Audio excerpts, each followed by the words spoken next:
ಸಾಕಷ್ಟು ನಟರ ಮೇಲೆ ನಿರ್ಮಾಪಕರ ಮೇಲೆ IT ದಾಳಿ ಆಗಿದೆ. ಸೊ ತಮ್ಮ ಮನೆ ಮೇಲೆ ಕೂಡ ಆಗಿದೆ. ಏನು ಹೇಳ್ತಾರೆ ಅದು ಇಟ್ಸ್ ಪ್ರೊಸೀಜರ್. ಅವರು ಅಕೌಂಟ್ಸ್ ಇರುತ್ತೆ ಚೆಕ್ ಮಾಡೋದು ಅವರ ಒಂದು ಕೆಲಸ ಇರುತ್ತೆ. ಅದು ಸರ್ಕಾರ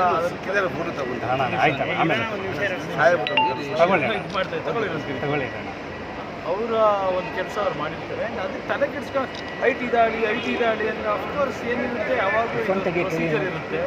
ಅವ್ರು ಏನಿರುತ್ತೆ ಅಲ್ಲಿ ಅಕೌಂಟ್ಸ್ ಏನಿರುತ್ತೆ ಚೆಕ್ ಮಾಡ್ತಾರೆ. ಎಲ್ಲ ಕರೆಕ್ಟಾಗಿದೆ ನಾವೇ ತಲೆ ಕೆಡಿಸ್ಕೊಂಡು ಅದೇನಿರುತ್ತೆ ಅದು ನೋಡ್ತಾರೆ.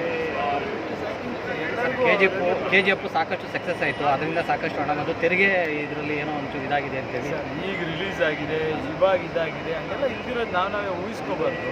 ಆ್ಯಕ್ಚುಲಿ ನನಗೆ ಇನ್ನೂ ಏನು ಅಂತ ಗೊತ್ತಿಲ್ಲ. ನಾನು ಹೊರಗಡೆ ಇದ್ದೆ, ಈಗ ಬಂದಿದ್ದೀನಿ. ಹೋಗಿ ನೋಡಿದ್ರೆ ಗೊತ್ತಾಗ್ತದೆ. ನಮ್ಮ ಹತ್ರ ಫೋನು ಇರಲಿಲ್ಲ, ಯಾರಿಗೂ ಮನೇಲಿ ಫೋನ್ ಆ್ಯಕ್ಸಸ್ ಇಲ್ಲ. ಸೊ ನನಗೆ ಕರೆಕ್ಟಾಗಿ ಏನು ನಡೀತಿದೆ ನನಗೂ ಗೊತ್ತಿಲ್ಲ. TV ಏನೋ ಬಂದಿರೋದು ನೋಡಿಕೊಂಡು ಅದ್ರ ಮೇಲೆ ನಾವು ಇದು ಮಾಡಬೇಕು ಹೊರತು ನನಗೆ ಗೊತ್ತಿಲ್ಲ. ಅದು ಹೋದ್ಮೇಲೆ ನೋಡೋಣ ಏನು ಅಂತ. ನನಗೂ ಲೈಫಲ್ಲಿ ಫಸ್ಟ್ ಟೈಮ್ ಇದು ಹೌದಾ ಆಗಿದೆಯಾ ಅಂತ ನಾನು ನೋಡ್ತಾ ಇದ್ದೀನಿ. ಹೋಗಿ ನೋಡೋಣ, ಇಟ್ಸ್ ಪ್ರೊಸೀಜರ್ ಅಲ್ವಾ. ಅವ್ರ ಕೆಲಸ ಅವ್ರು ಮಾಡೋದಕ್ಕೆ ನಾವು ಇದು ಮಾಡಬೇಕು. ಅದನ್ನೆಲ್ಲ ಊಹಾಪೋಹಗಳೆಲ್ಲ ಕಟ್ಕೊಂಡು ಕೂತ್ಕೋಬಾರ್ದು. KGF ಕಂತೆ ಇದಕ್ಕಂತೆ ಅದು ಸಕ್ಸಸ್ ಕಂತೆ ಅಂತ ನೋಡ್ತಾ ಇದ್ದೀನಿ. ಐ ಡೋಂಟ್ ಥಿಂಕ್ ಆ ಥರದ್ದೆಲ್ಲ ಇರಲ್ಲ. ಪ್ರಾಬ್ಲಿ ಒಂದು ಕ್ಲಾರಿಟಿ ತಗೊಳ್ಳೋದಕ್ಕೆ ಅವ್ರು ಇದು ಮಾಡ್ತಾರೆ. ಸರ್ IT ಕಚೇರಿಗೆ ಹೋಗ್ತಾರೆ ತಾವು ಮನೆಗೆ? ನನಗೇನು ಗೊತ್ತಿಲ್ಲ, ಇವಾಗ ಹೋಗ್ತಾ ಇದ್ದೀನಿ. ಫಸ್ಟ್ ಮನೆಗೆ ಹೋಗ್ತೀನಿ, ಅಲ್ಲಿ ಏನಿದೆ ನೋಡಿ ಏನೇನು ಮಾಡಬೇಕು. I think all of us are ಒಂದು ಪ್ರಜೆಗಳು ನಾವು ಈ ಒಂದು ಇದರಲ್ಲಿ. ಸೊ ಕಾನೂನು ಏನಿರುತ್ತೆ ಎಲ್ಲ ಪಾಲಿಸಬೇಕು. ಅದು ಏನಿದೆ ತಿಳ್ಕೊಬೇಕು ನಾವು ಫಸ್ಟು. ಸೊ ನನಗೇನು ಐಡಿಯಾ ಇಲ್ಲ. ನಮ್ಮ ಆಡಿಟ್ರಿಗೆ ಕೇಳಬೇಕು. ಯಾಕಂದರೆ ದುಡ್ಡು ಕಾಸು ಇದೆಲ್ಲ ನಾವು ತಲೆ ಕೆಡಿಸ್ಕೊಂಡವ್ರೆ ಅಲ್ಲ. ಅದೇನಿದೆ ಇಯರ್ ಎಂಡಿಂಗಲ್ಲಿ ಫೈಲ್ ಮಾಡಿ ನೋಡೋದು ನೋಡ್ತೀನಿ. Okay sir.